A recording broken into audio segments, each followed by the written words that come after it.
Good afternoon, everybody, and thanks for joining us for another edition of National Museum of Industrial History's Virtual Museum. I want to thank Mr. Jim Higgins for joining us again. He did a presentation a week or two ago about how Bethlehem handled the 1918 influenza pandemic, and he's back this time to talk about how Pittsburgh handled the same thing. Thank you, Jim, for joining us again. Thank you. For all of you joining us today, we have a bunch of different programs that we've already aired that you can check out on our website at nmih.org. We recorded them and uploaded them so you can see the previous talks. And if you stay tuned to our Facebook page, we're going to be coming out with some more programs tomorrow, including more children's storytime programs, as well as some other industrial history programs. So we hope you join us for those as well. And there's also a couple of different ways that you can help out the museum while we're shut down, whether it's buying a membership that'll be good for a year from when we open again, to using Amazon Smile, which donates a portion of any Amazon order that you make to the museum. We have ebooks. You can shop in our gift shop, and there's a couple of different ways that you can help us out. So if you are able to help us out, please check those things out on our website at nmih.org. And without further ado, I'm going to pass it over to Jim, who's going to be talk about Pittsburgh and the 1918 pandemic today. Thanks, Jim. Thank you. So a couple of weeks ago, we talked about a success story in a kind of fusion of industry and responses to the 1918 wave of influenza. This week in this lecture, we're going to discuss the worst failure in America. So Pittsburgh is the city where I began my study of influenza all the way back in the year 2000 when I was earning my master's at Lehigh University in history. And I didn't know much about the flu. I knew I wanted, or I suspected that I wanted to study the history of medicine. And this topic, I'd heard of the flu, and I decided to start researching it for my pre-theses and then my master's theses. And it really was happenstance that my research is being conducted in 2000, 2001, and then for years afterwards, in the worst hit major city in the United States. And in fact, the three worst hit major cities in order of rate of death are Pittsburgh, Scranton, and Philadelphia. So Pennsylvania, which is also by number the worst hit state in the country in 1918, 1919, is also home to the three worst hit major cities. It also has a number of areas, anthracite and bituminous coal regions, that are terribly affected. And this isn't happenstance. Pennsylvania is the most industrialized state in 1918, 1919, and has been the most industrialized state. It is home to two huge industrial operations in terms of coal mining and the ferrous metal industries. I think people in eastern Pennsylvania are very familiar with Bethlehem steel and its major output in munitions and in armor plating and things of that nature, structural steel as well. But the real home of steel and iron making in the United States, and frankly in the world, is Pittsburgh, Pennsylvania, and the districts surrounding it, the mill towns. It has developed the most technologically advanced steelmaking operations on the planet. It, by rate, has more people than any other major city connected in some way with the ferrous metal industries. And what we have here is a story that begins long before 1918. It's a story of a city that is by far the worst city to raise a child. It has the highest infant mortality rates in the country. It has the worst typhoid rates in the country and associated waterborne illness rates in the country until well into the 20th century. A lot of studies concentrate in public health on, say, Milwaukee, Chicago, Philadelphia, and New York. But Pittsburgh is just utterly deleterious to the health of anyone who lives there for any period of time. This is a consequence of the sort of industrialization that occurs in the city. And so we're not only home to furnaces for the iron and steel mills, But increasingly, after the consolidation of Carnegie Steel and other steel operations into U.S. Steel, we also have a growing number of coke ovens, hundreds of them scattered through the city. And in some ways, much of Pittsburgh resembles more of a mill town than it does a major metropolitan area. Many of the photographs you'll see in the following slides, including this one, are taken almost a quarter century after the epidemic in the early 1940s, when community organizations are attempting to impress upon citizens and impress upon city council and mayor the need for smoke abatement in the city. So this is a photograph of downtown Pittsburgh, late morning or early afternoon, about 1940. And from this bird's eye view, you can barely see 4 or 5 blocks over before your view is obscured by all the soot and the smoke in the air. Dirty snow, where we have a filtering down of particulate pollution from the sky.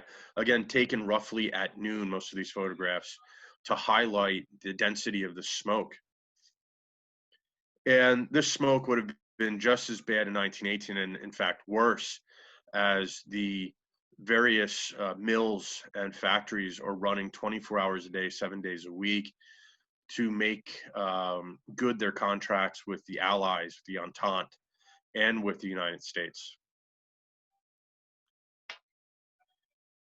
The city of Pittsburgh becomes involved in World War I in 1914, when it's getting orders as early as the autumn of 1914. Westinghouse, for instance, a major firm in the city, gets an order from the Western Allies for 2 million shells, and the war's only 6 or 7 weeks old. We have tens of thousands of people who move into this city to take a position in war work. And this is an earlier photograph of Pittsburgh at the turn of the 20th century. And I think that this is where our story properly begins. Public health is ignored in the city of Pittsburgh. And in fact, Pittsburgh has, by some research, the only written agreement really between state Republican bosses and city bosses at any time in Pennsylvania or any other state's history. Pittsburgh is allowed essentially to operate on its own. It is an economic engine for the western part of the state, and more broadly speaking, for the eastern part of the state. It doesn't develop the sort of variegated industries and businesses that Philadelphia does, in part because iron and coal have such a strong influence dating all the way back to the middle of the 19th century in the city of Pittsburgh. And what industry wants is to operate unfettered in the city. It wants to be able to plunk its mills down wherever it wishes. It wants a low tax rate, and it doesn't want to be interfered with by either city or state politicians. Many of the neighborhoods of the city are actually wrapped around steelworks. And so what you really get is a series of neighborhoods that almost operate as small mill towns. If you've been to the city of Pittsburgh, it almost seems like it was tailor-made to cut one neighborhood off from another. So you have the 3 rivers of Allegheny, Monongahela, and Ohio cutting the city into pieces, but the hills of Pittsburgh, and we have neighborhoods, the South Hills, the South Side Slopes, the North Hills, Polish Hill, the Hill District. These are all denoting neighborhoods and sections of the city that, especially before the advent of the car, really do cut people off from one another. And a number of different studies have suggested that neighborhoods are really beholden to the local steel mill, local meaning the steel mill, the iron mill, the coke work that happens to be in that neighborhood for the employment of people. A scale of Pittsburgh's industrialization is really hard to envision. Here we have the barges on one of the rivers, the Monongahela River in this case, on the southern side of the city. Today, you rarely see these barges passing back and forth. These rivers are really home to people who are fishing and boating and suntanning. But 100 years ago, these were truly highways of commerce. And the city took most of its drinking water from these rivers. In one survey of Pittsburgh's health in the first decade of the 20th century, steelworkers from Jones and Laughlin steel mill would go down to this river and drink between 50 and 55 cups of water a day, according to the surveyors, because they were working in the midst of the summertime in the steelworks, and they sweated so profusely. And as one of these surveyors is standing there watching a line of workers pulling water up from the Monongahela River, she observes a sewage barge floating down the river with a half a dozen workers with shovels, just shoveling human excrement into the river these guys are pulling their drinking water from. And Pittsburgh doesn't get a handle on its drinking water problem, and the highest rates of typhoid of any major Western city, whether we're talking about the United States or Western Europe, until 1908, 1909. We often think that Philadelphia's rate of typhoid death, which is somewhere around 20 to 24 deaths per 100,000, is really awful, especially when we compare it to New York City, which is only 100 miles away. Pittsburgh's rate of typhoid deaths by 1905, 1906 is 144 per 100,000. So it's not even in the same league. Another picture of the barges with coal. It's just a continuous progression of coal into the coke ovens and thence into the steel mills themselves. This is a picture in the early 20th century. Pittsburgh in wintertime along one of the riverbanks with the smoke just constantly drifting amongst the houses and over the city.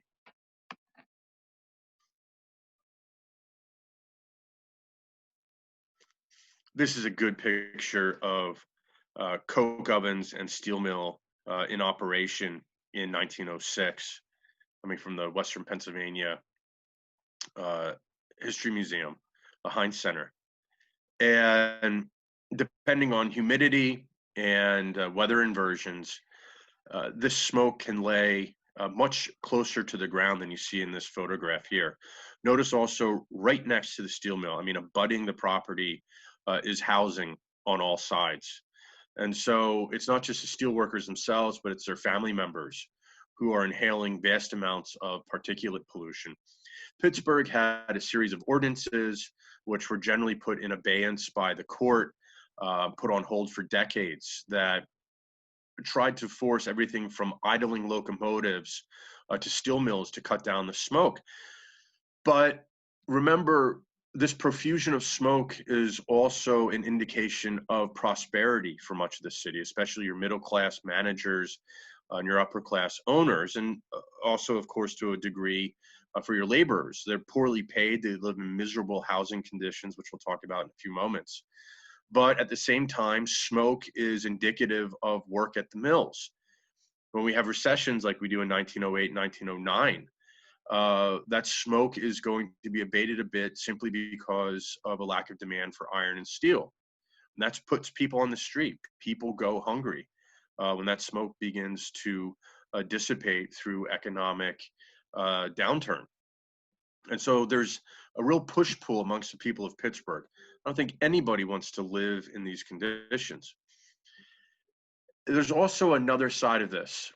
So that other side is particulate pollution. We understand today that particulate pollution, very small granules of solid material, that find their way not only into the bronchial passages and the lungs, and people are generally aware of how deleterious mining was by the turn of the 20th century.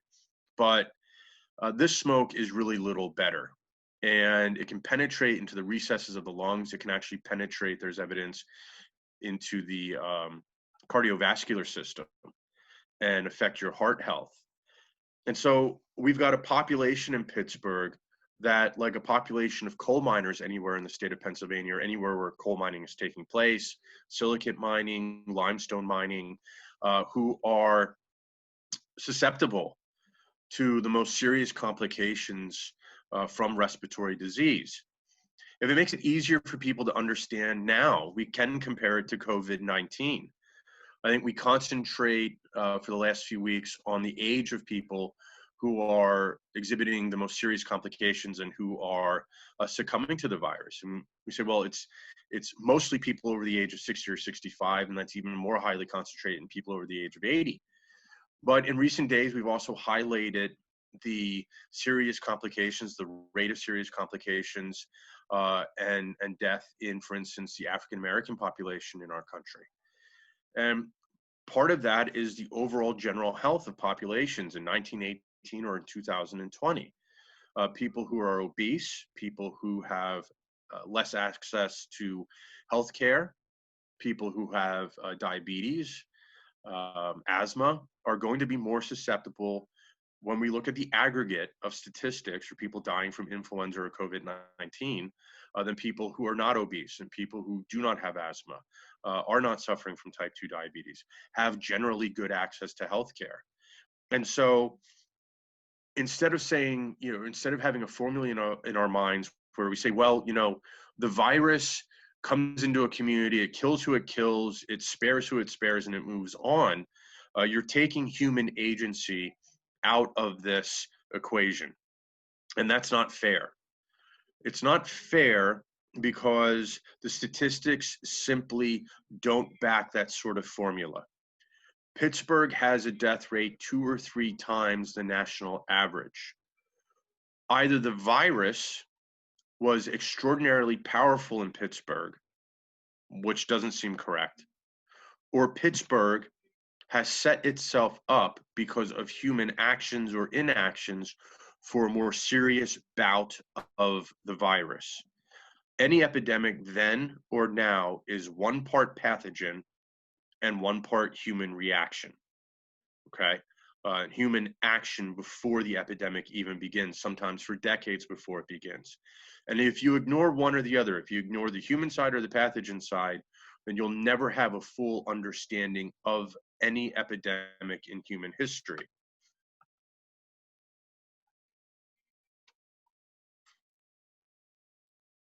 Very good example of housing right next to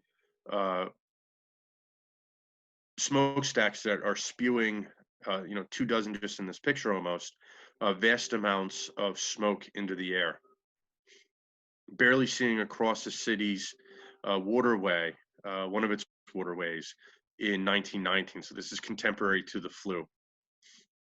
A rare day where temperature and humidity and wind in 1905, 1906 cooperate to make the city relatively smog-free. The housing in Pittsburgh is amongst the worst in the nation, may be the very worst in the nation for a major city. Pittsburgh doesn't clean up its water supply until long after most cities have enacted filtration and then later chlorination. And so what we see here are 2 women who are pumping water from a back lot, a back alley water pump, okay? But in front of them stand some low structures, and at least one of those low structures is an outhouse. And so here we have the circular water supply. You have an outhouse that has a hole in it that goes into the water table. You defecate into that hole, it spreads out into the water table, and then you take that same water out of the water table and you use it to drink and to wash, which is a major reason why Pittsburgh's typhoid rate and its infant mortality rate generally are the worst in the country for a large city. You're literally drinking sewage water long after most cities have cleaned up their water supply. The housing in Pittsburgh does not run to tenements like you see in Pittsburgh, like you see in New York, I'm sorry, 3, 4, 5 stories high. Instead, Pittsburgh's tenement housing tends to be row homes and detached or semi-detached homes that are cut into apartments on each level. So a 2-story house, a 3-story house, and then cellar dwellers. The cellar dwellers are the worst housing in the city. If you're close to the river, the frequent flooding of the Monongahela and the Ohio and the Allegheny will almost assuredly flood your cellar, the mixture of sewage and mud and river water. Cellar dwelling had become progressively more illegal in New York City in the late 19th century. It's perfectly legal as far as Pittsburgh's concerned in 1918, 1919. You have attic housing. You have workers who are unattached to anyone, packed into these apartments, 4, 5, 6, 7, 8 people sharing a bucket for their slops and an outhouse in the back, also for their slops, as late as 1918, 1919.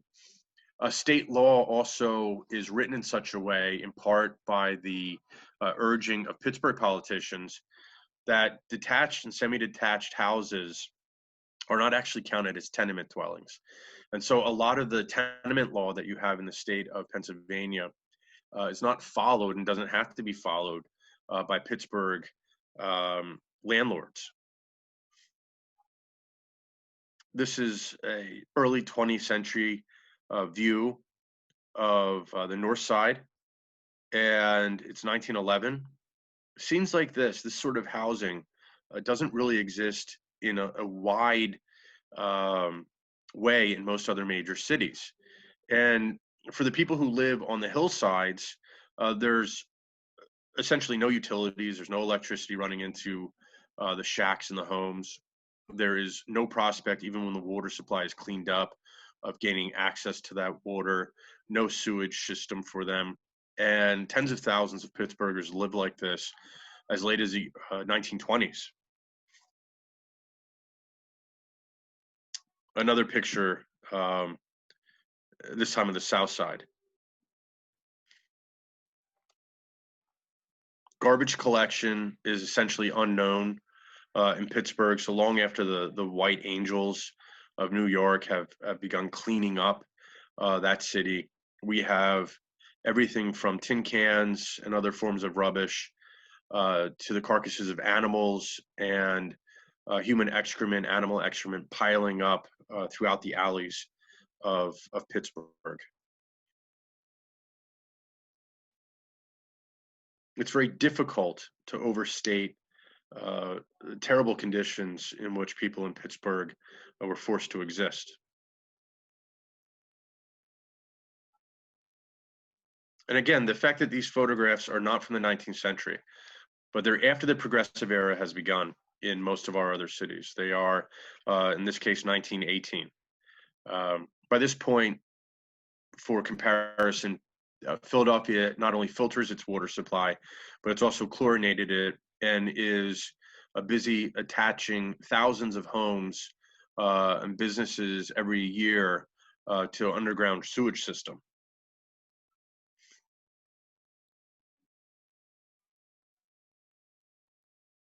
Hillside living around the time of the pandemic. And in the background of this housing, you can see the furnaces of yet another steel plant. A community oven on one of the hillside settlements. In the background, you can faintly look at the traces or the trails that lead to other housing further up on the hillside. Men like Christopher McGee, pictured here, are in large measure responsible for this sort of public health crisis, and it is a crisis that Pittsburgh faces in the years leading up to the pandemic.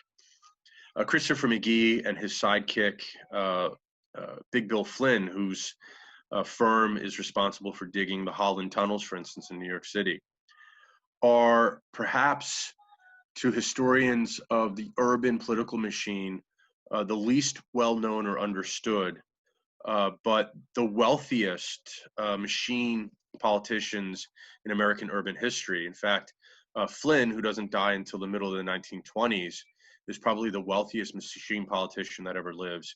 McGee, who dies in the first couple of years of the early 20th century, is second or third ranking. McGee never holds political office past about the 1870s. And instead, he actually travels to other cities to study how their machines work. And he keeps the longest continuously operating machine going in any late 19th or early 20th century large American city. He and Flynn take a lot of their orders from the steel and railroad magnates of the city. Railroad crossings in the city are the most dangerous in the country, in part because they refuse to enact any laws against it. Housing is left to become as dense and as filthy as landlords will have it. And public health, in Philadelphia, you've got a public health bureau that dates all the way back to the turn of the 19th century. Here we have one that pops up for a few moments in the 1870s and 1880s and disappears, then pops up again in the early 20th century. We'll discuss in a few moments just how backwards that public health is in terms of its formal structure in Pittsburgh.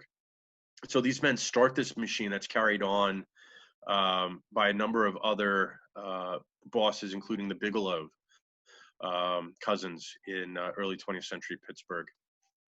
This is Boyce Penrose. Boyce Penrose is a long-serving senator. Pennsylvania, for a number of reasons probably, has some of the longest-serving senators in American history. We tend to elect our senators and keep them for decades. Boyce Penrose is a state political boss who takes over after Matthew Quay, an early senator and political boss who passes away at the turn of the 20th century, bequeaths it to him. Boyce Penrose is singular for his more than 2 decades in the Senate, for having passed no legislation of note with his name attached. Instead, he says, I am trying to keep an environment for big business in our state.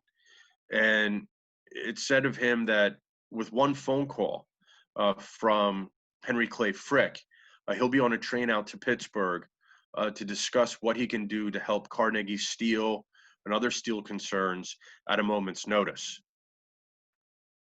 And he's one of the architects of keeping Pittsburgh free from what we would term today progressive political reform, social reform in the early 20th century.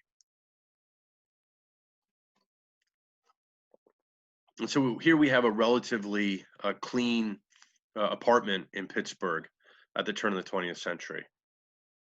But conditions for children, scant schooling, large families coming from Southern and Eastern immigrants, Southern and Eastern European immigrants to the city. One reformer says that in the entire south side of the city, there isn't a blade of green, meaning there's no park space, no trees whatsoever for children to play in. These are settlement workers who are showing you in a number of photographs, not just pictures of the dirty children, ragged children, underfed children, malnourished children, but children whose play area is around the outhouses and the back alleys and back tenement courtyards of the city's residential neighborhoods. This picture shows 4 outhouses that serve several dozen people in the building behind it. Here again are tenement buildings, again, only 3 or 4 stories high, with the outhouses in the back that just drop down into a ditch. Unbelievably, just abutting the downtown of the city, you can see a fairly substantial building in the background, are steelworkers like this. These are Eastern Europeans who live in the shacks behind them. And this photograph is taken in 1918. So it's not even as if the city is unaware of this. If you're a white collar worker going down to downtown Pittsburgh, you'll pass scenes like this on your way. When World War I comes, University of Pittsburgh very quickly begins to shape up for possible service. And so even before the war comes, University of Pittsburgh will form a base hospital, an army hospital that the army calls up within the first few weeks of declaring war in 1917.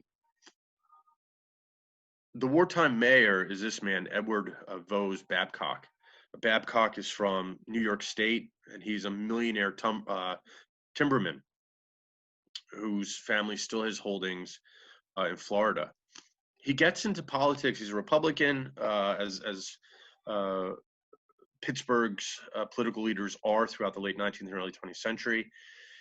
And he seems to be relatively free of the taint of graft.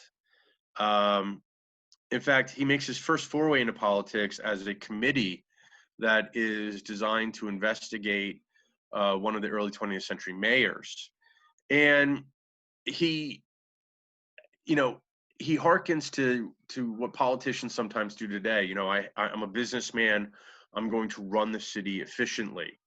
And in many ways, that's what he does. There are some pretty high hopes when he comes into office a couple of years before the flu strikes. He oversees a massive expansion in industrial growth between 1914 and 1918. And when war comes in 1917, the city backs any efforts to house troops. Here we have barracks going up to house student army training corps members from the University of Pittsburgh.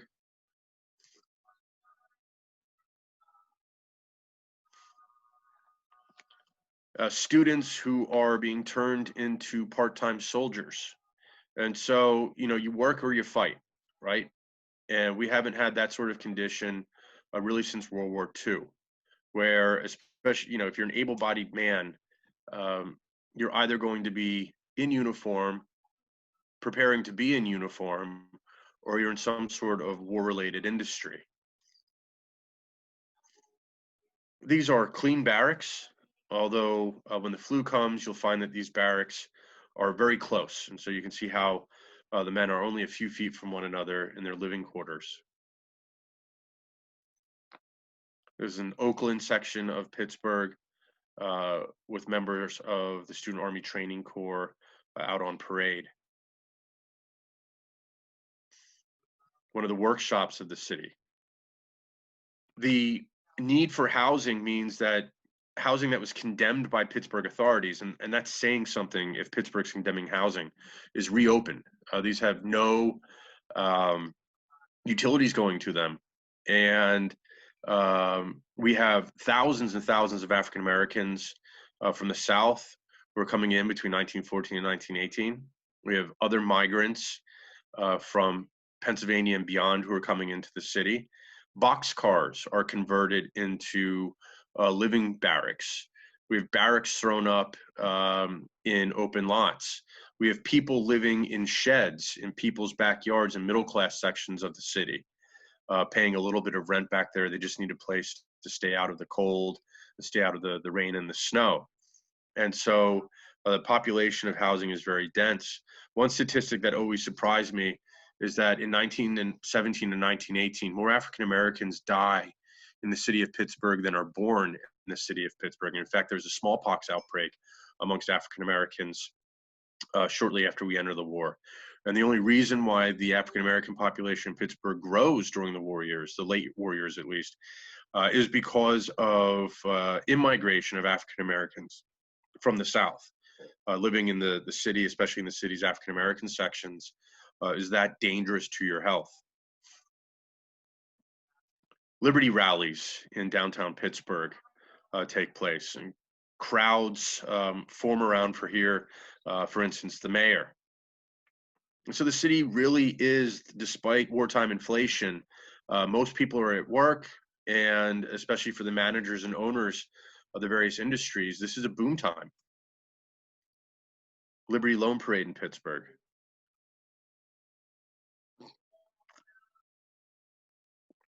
Your 2 and 3 minute men giving their impromptu and sometimes formal, in this case, speeches to people.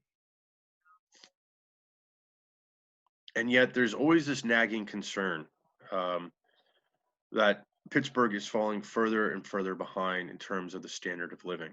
And for the historian, for me, being able to see photographs like this, and this is a collapse of housing on obviously shaky foundations, 1917, 1918. It starts to fill in those gaps that we look for epidemiologically, historically, for why Pittsburgh suffers the way it does.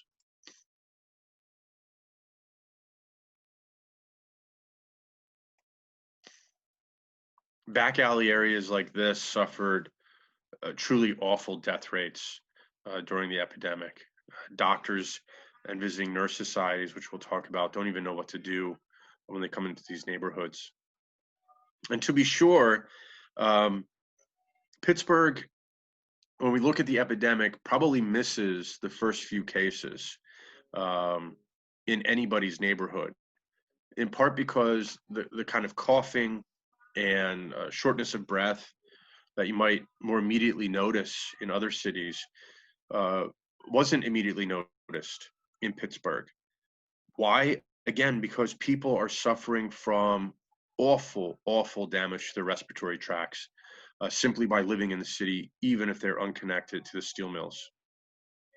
And give you a for instance of a woman on autopsy at the turn of the 21st century, in her 80s, had spent her first couple of decades living in a very smoky Pittsburgh, and had no history of smoking, and yet her lungs on autopsy looked like the lungs of a person who had smoked much of her life, and that is damage caused by inhalation of that soot. When the flu virus comes into these neighborhoods, people don't stand much chance at all. This photograph is a boy playing in an alley, and this is taken in 1918.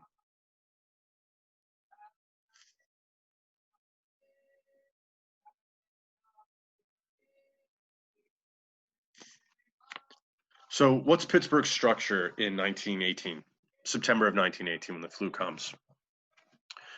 Well, Philadelphia is the one county city in Pennsylvania where it's all combined, right? So the city of Philadelphia is contiguous with the county of Philadelphia. Pittsburgh's not like that. Pittsburgh is in the county of Allegheny. So you have two public health boards, or two public health bureaus that are taking care of public health. The most competent of these two individuals who runs it is Dr. Adolf Koenig. Koenig is Swiss. He's about 60 years old in 1918, and he's the Allegheny County medical officer. His responsibility, though, is not just Pittsburgh. It's the county of Allegheny, which in 1918 has about 2 million people living in it. And so he's responsible for a lot of the steel towns and coal towns that are around the city of Pittsburgh in Allegheny County. So he can only keep one eye on Pittsburgh. That's not his primary responsibility. Koenig is highly respected throughout Pennsylvania medicine. He has contacts from Philadelphia through the coal regions, the Lehigh Valley, and Harrisburg. In fact, in 1905, when the governor was looking for a head of public health for the newly formed State Department of Health, one of the first people that he has a meeting with is Koenig. And Koenig declines to take this spot, but he's that highly regarded that his name is put forward by a number of prominent doctors in Pennsylvania to be considered for that top post. In charge of the Pittsburgh Board of Health, though, is an entirely different individual. Major William H. Davis is called Major because during the Spanish-American War, he had been elevated in what becomes the Pennsylvania National Guard, the Pennsylvania militia, to the rank of Major, and he keeps that honorific. what are his qualifications to be the head of the Board of Health of the second largest city in the state and one of the 10 largest cities in the country? Well, nothing. He has zero medical training whatsoever in any way, shape, or form. He's not a doctor. He's not a pharmacist. He has no experience whatsoever with medicine. His chief qualification is that he seems to be able, in the mind of Mayor Babcock, to probably be able to run an efficient administration, efficient health administration. Why? Well, he is one of the leaders of the Pittsburgh and Allegheny Board of Commerce. And I think he's chiefly remembered as being postmaster of Pittsburgh. And during his time as postmaster in the early 20th century, he's the one who settles on putting an H at the end of Pittsburgh. That's it. I have researched this man for years and years and years, and there is not another qualification at all. And even in the public statements of Babcock, when he appoints him, he says, look, I'm going to take out the head of the medical school at the University of Pittsburgh, who has been our director of the Board of Health. I'm going to take him out, and he can do medical stuff related to the board, but I'm going to put Davis in, and Davis will run it efficiently. If that were actually the end of it, it might be okay or might be better. But in the end, as the director of Pittsburgh Board of Health, Davis has the last say until you get to the mayor's office on what the city of Pittsburgh would do during an epidemic. And this is a problem. When does the epidemic come to Pittsburgh? So if we say it comes to Boston, right, it erupts in Boston at the end of August. A lot of sources will tell us, well, you know, it's probably in Pittsburgh by the last week or so of September. And this isn't the case. The Pittsburgh newspapers themselves, by the third week of the outbreak, we have at least one person who dies in the city of pneumonia and probably had flu. But Davis says, hey, look, this young man who died so rapidly of influenza and pneumonia was actually on the coast. And so he probably picked it up somewhere else. And that means that the flu virus is not here in the city. For me, it's kind of like hearing governors during the COVID outbreak now, or a mayor during the COVID outbreak now saying, well, you know, we shouldn't put a stay-at-home order down on this state or in this community because the virus isn't here. Wonderful. The virus will be there, and you probably want to get ahead of it instead of waking up in a day or two and finding out you're behind it. But even before this young man who had been on the coast is known to have died of influenza pneumonia, when I was a young man, 23, 24 years old, I went down to, I made a phone call to the coroner's office in Pittsburgh, and I said, can I look at the coroner's reports from the autumn of 1918? And I said, well, you know, here's the deal. If you wanted to look at your great-grandmother's coroner's report, that would be no problem, but you're asking for thousands of coroner's reports, and we don't have them anymore anyway. They're down at the Archive Service Center of the University of Pittsburgh, so get in touch with them. I got in touch with them, and they said, sure, you can come in and look. Open them carefully. They've been sealed since the 1950s. You're the first person to open them up. So I did, beginning in September of 1918. And I found a few dozen people who are in their 20s or 30s or 40s who die very quickly of respiratory illness that have the hallmarks of influenza. So when you open up a coroner's report, it's not just the one or two medical reports and the jury's verdict on how you died. Accidental, was it illness, was it murder, suicide? But you have affidavits from people, family, kin, loved ones who were with that person the days leading up to their death. And these affidavits hold the key to understanding how the virus comes into the city. So you take somebody who's 31 years old. They're a Russian immigrant. They've been in the city for 10 years.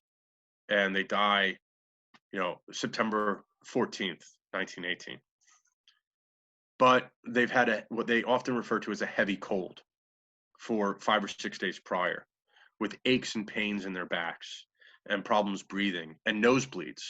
Epistaxis, nosebleeds, are often a major symptom in 1918, 1919. And all of a sudden, you realize, my God, I'm looking at someone, 31 years old, develops a respiratory ailment and is dead 4 or 5 days later. A 31-year-old shouldn't die 4 or 5 days later of a heavy cold.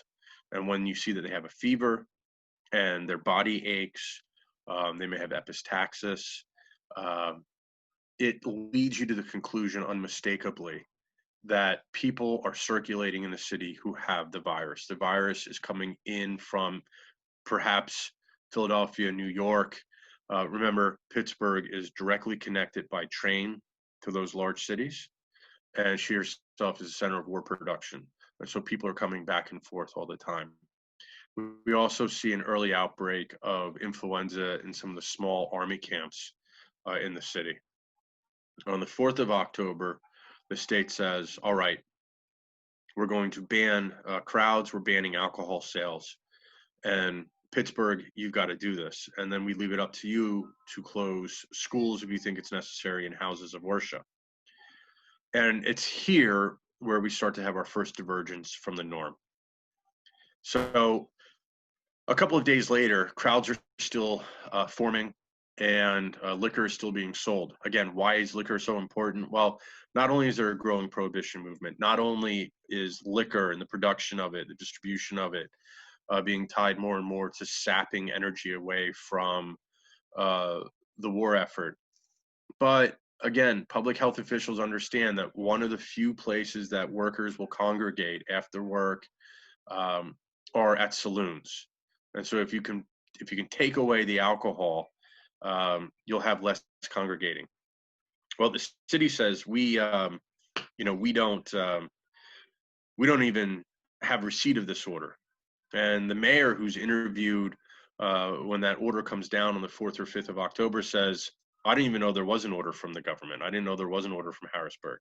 Well, he had to have had receipt of the order. It seems impossible that he wouldn't. For his part, Davis is interviewed by the newspaper, and Davis's reply is chilling.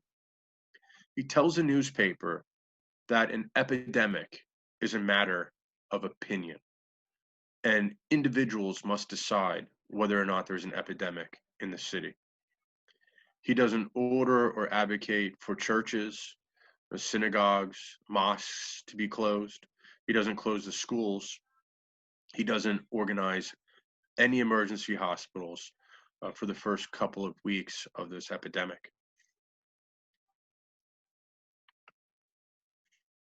We know, of course, that the virus is airborne and in many ways is even easier to get than COVID-19. It doesn't just rely on droplet infection. It can drift through the air, gain entry into a person's lungs. And within 24 to 48 hours of entry, you can feel like you're knocked down. Very often people in 1918, 1919 recall that they went from being generally well to being unable to stand in just an hour or two, as the virus produces so many copies of itself, and the response from the body is so overwhelming that you just can't keep your feet. The Army will commandeer the McGee's Women's Hospital and will put screens between the beds. Their response is relatively well organized. But in the civilian sections of the city, almost nothing is done. Davis, almost unbelievably, decides to not only keep the schools open, but he tells the press, I'm going to keep the schools open because by keeping the schools open and tracking absenteeism amongst students, I'll be able to track just how bad the epidemic is in the city. It's unbelievably callous. It is a wrong-headed idea. The state acting commissioner of health, Benjamin Franklin Royer, comes out against it. And eventually by the last 3rd of October, the schools will finally be closed because absenteeism rate is running above 50%. For its part, the Roman Catholic Diocese, Archdiocese of Pittsburgh, says, forget this. They closed down all parochial schools and churches. They're not going to let children come together, let congregants come together and infect one another and kill one another.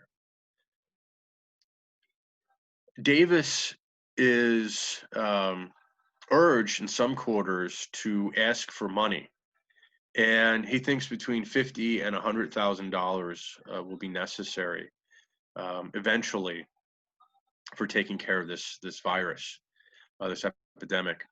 And in a hurried meeting of city council, he's called before city council, and city council wants to know exactly why any city money whatsoever should be given to virus control. And the number that's finally put out by city council is $25,000. They kind of suggest, okay, if you need more, come back and ask for it, but really, we don't want to see you here again. And Davis, for his part, is still nonchalant. He says, well, let's identify some emergency hospitals, because I've got the leader of the medical school over at University of Pittsburgh, and I have the heads of some of these hospitals who are urging me to do it. But if I can take just a moment here and pause.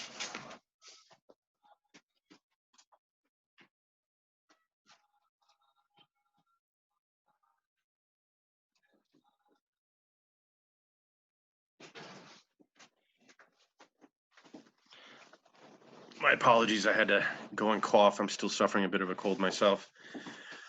The heads of these hospitals in Pittsburgh are saying, hey, look, we're releasing people who are not well, and they're coming back in a moribund condition just a few days later, right? So we need emergency hospitals so that people can be sent somewhere where they can be fed and kept clean and taken care of. And city council and the mayor come back and say, that's a great idea. But before we even look for buildings that should be used for emergency hospitals, we want to make sure that every single bed in every hospital in the city is used. And Davis agrees with this plan. It's a very efficient plan. He also announces in the newspapers that the firehouses of the city of Pittsburgh may be used for emergency hospitals for the sick, with a caveat. People who are there are allowed to be there during the day, but at night they have to vacate the beds for the firemen to sleep in. So you get, access to some sort of cot for maybe 12 hours, 15 hours. Then you take that cot, presumably now that is just filled with virus, pneumococcus pneumonia, and pneumococcus bacteria, and then the firemen get to lay down in it for their night's sleep. They do finally look at a sportsman club and a couple of settlement houses for emergency treatment of people. But this amounts to just a few hundred beds in a city of approaching 600,000 when you add the war workers to the count in 1918. And this is one of the small settlement homes that's considered and then is converted into an emergency hospital. The records of the Kaufman emergency house, settlement house, it's turned into an emergency hospital, is like looking into a nightmare. The records indicate that on a regular basis, they would have maybe a dozen people who are sick for some reason, who are undergoing treatment, and by treatment I mean nursing care in the house. Instead, every bed, every desk, chairs have been put together. People are lying under desks, in hallways. People are out on the porch. They're out on the lawn. Many of them are in a dying condition. What makes this worse is what is sometimes referred to by University of Pittsburgh doctor, Dr. McLachlan, who is a pneumonia specialist, a noted national and international specialist in pneumonia. And he and a number of doctors in Pittsburgh have been convinced for years that there's something called Pittsburgh pneumonia. And Pittsburgh pneumonia for them is a pneumonia that they see in their hospitals, in their wards. And it's a galloping atypical pneumonia. There's often a lot of blood associated, more blood than pneumonias that they are used to in the other cities and hospitals in which they practiced. And what they don't know is that this is really a result of the particulate pollution that is harming the lungs of Pittsburghers. And whenever they get a bout of pneumonia, it often turns into a very dangerous situation. And so they're seeing rates of pneumonia deaths that are stunning in 1918. And they, in a report that University of Pittsburgh doctors will release in 1919, they say, you know what? We are used to really bad pneumonias and really lethal pneumonias in Pittsburgh. But the pneumonia that we're seeing in 1918 was even worse, with people dying at an even higher clip. And it's important to understand that Pittsburgh's outbreak doesn't act quite like other outbreaks. So we often talk about a fall wave, a second wave, and a winter wave, a third wave, which follows a spring wave in the spring of 1918. That winter wave is in 1919. And then it disappears in most major cities. In Pittsburgh, you never get the massive amount of dying that you see in Philadelphia, where the parade of the 28th of September provokes such a terrible spreading of the virus and consequent massive acceleration of the virus and of mortality in the few weeks following the parade. Instead, Pittsburgh's epidemic just rolls on and on and on. And that is in part probably the result of the mayor of Pittsburgh. The mayor of Pittsburgh wants to have the ban lifted, the crowd ban and the alcohol ban, in part because the machine is run from the 1,000 or so illegal saloons in and around the city of Pittsburgh. And it's an election year. 1918 is an election year. We have a Senate election that's going on. And one of the Republican campaigners actually uses the phrase, get out the vote. And getting out the vote is difficult in 1918 because you cannot campaign in the saloons and you cannot campaign on the streets. People aren't allowed together. Edward Vos Babcock gets on a train in late October and goes out to Harrisburg to browbeat the Commissioner of Health and tell him, look, I am the duly elected mayor of Pittsburgh, and I and only I know the conditions in my city. And so I want this ban lifted. And Benjamin Franklin Royer says, no, we're not going to do this. Well, on October 31st, the mayor encourages people to flood the city streets for the observance of Halloween. And this brings people out in close proximity to one another, and they're partying and they're drinking and having fun. He also urges people to look to him as their duly elected leader and to ignore what the state has to say about it. And there's pushback. There's pushback from reform organizations, political organizations. The Commissioner of Health says to the voters of Pittsburgh, don't pull political chestnuts out of an alcoholic flame, meaning we understand what's going on. Pittsburgh drives great revenue, including its government, from alcohol. And what they're trying to do is end this crowd ban because they need money and they need to politic. And he says, don't do it. The mayor then decides, well, you know what? I'm going to end it anyway. And the Commissioner of Health of the state of Pennsylvania says, you know, if you do that, I'm sending people out to take a look at your operations out here. So the mayor in early November, before the ban is lifted, says to the city of Pittsburgh, look, you can go out to drink, you can go out to Nickelodeons, you can go out to vaudeville, you can do whatever you want, because I've ordered the city police not to do anything about this. And here comes this very kind of tense moment. So local government is generally the end-all and be-all of law enforcement in 1918, right? This is even before Prohibition. And local government especially for a city the size of Pittsburgh, is not used, and Pittsburgh itself is not used to taking direction from Harrisburg. So we have a number of results. One, the federal government steps in. I think this is the only place in a major city that steps in throughout the course of the pandemic. And the head of public health service, federal public health service, says, if you do this, if you allow people to come out, I'm going to declare the entire Pittsburgh area a war district, and I'm going to ban alcohol sales for the duration of the war. Now, nobody knows the war is going to be over in a few days on November 11th. The Commissioner of Health of the state of Pennsylvania also sends out a few dozen agents who go around citing people at saloons.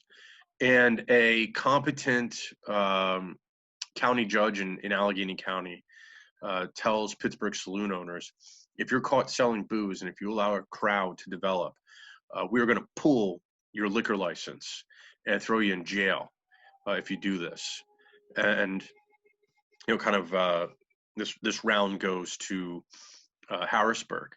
But you also get the sense that people are ignoring much of the commissioner's orders, and the speakeasies, which exist in Pittsburgh in a huge quantity long before prohibition came into effect, are indeed operating there. On November 11th, the war ends. People flock out into the city. Babcock encourages it.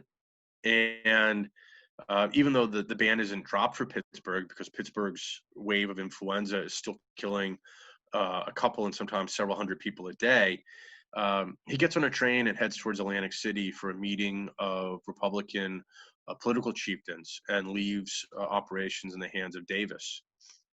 Davis, actually, a few days after the armistice is declared, realizes Pittsburgh has a problem, but it's beyond him. And he doesn't want the ban to be ended. More state workers are sent in. Hospitals from the other parts of the state send in doctors and nurses.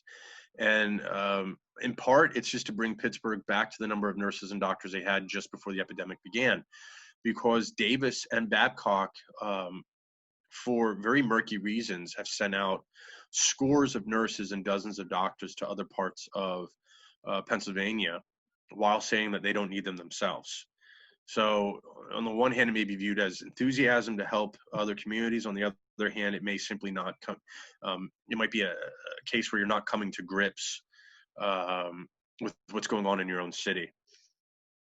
Throughout November, throughout December, and by December, most communities in Pennsylvania have had a hiatus from the virus. The virus is still tearing through the city, killing 50 or 60 people a day.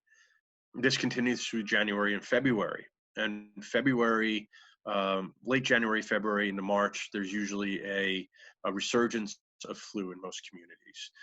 That third wave, as men come back from training camps, as men are coming back from overseas, as movement takes place, as war industries are shutting down, as something we might see with COVID in the next few weeks as we start coming back together.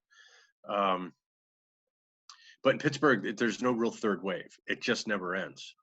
And by the middle or end of March, in most communities in our state, in Pennsylvania, and in most states across the country, the epidemic is over. You're going to have outbreaks again in the fall of 1919, the winter of 1920, and you'll see some outbreaks that seem suspiciously like pandemic flu as late as the winter of 1922. In Pittsburgh, March is still an awful month with hundreds and hundreds of deaths. And so is April. The Red Cross and Visiting Nurses Society suggest that calls for nurses come thick and fast throughout April and don't end until sometime in May. And so Pittsburgh has an epidemic period that really lasts for about 6 or 7 full months. And that's the longest epidemic period for a major city anywhere in the US, and I think anywhere for a major city in the Western world. It just doesn't end. The early number of deaths, compilation of deaths, is 4,500. But recent studies in the last 20 years push that to well past 6,000. And so well past 6,000, not including hundreds of people who probably are not counted, gives us Pittsburgh's a terribly high rate of about 9.5 or so per 100,000. And it's just an awful rate of death in that city. The epidemic returns in the winter of 1920 forcefully, and it kills hundreds and hundreds and hundreds of more Pittsburghers. But I think that Pittsburgh is, like Bethlehem, Pennsylvania, a very good example of what happens when we have a pathogen and we have a close study of human input. In the case of Bethlehem, we have a lower than what we would expect death rate because of the timely intervention of people. And in Pittsburgh, from the long-term health conditions in the city and the decisions that are made on the spot during the epidemic, we have a mortality rate that is pushed far past the norm. And in fact, though the city doesn't fall apart like Philadelphia in terms of mass graves and bodies on the street and so on and so forth, its death rate is actually higher. So thank you very much.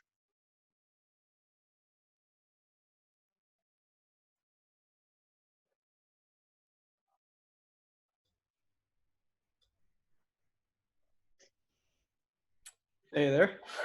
Yes.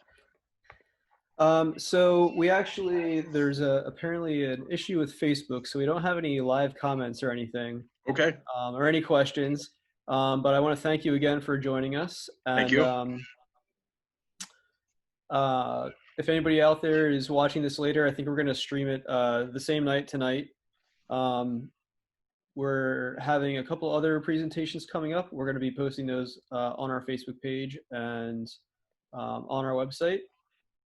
But thank you again, Jim, for giving us, a very timely discussion. Thank you very much, Glenn. Presentation on, what's going on in the world and how it relates to, 102 years ago. It's a very interesting look at not only history, but industrial history too. So we're very appreciative of you and for joining us. Thank you very much. Thank you again, and have a good day, and have a good day to everybody at home. You as well. Thank you. Thanks.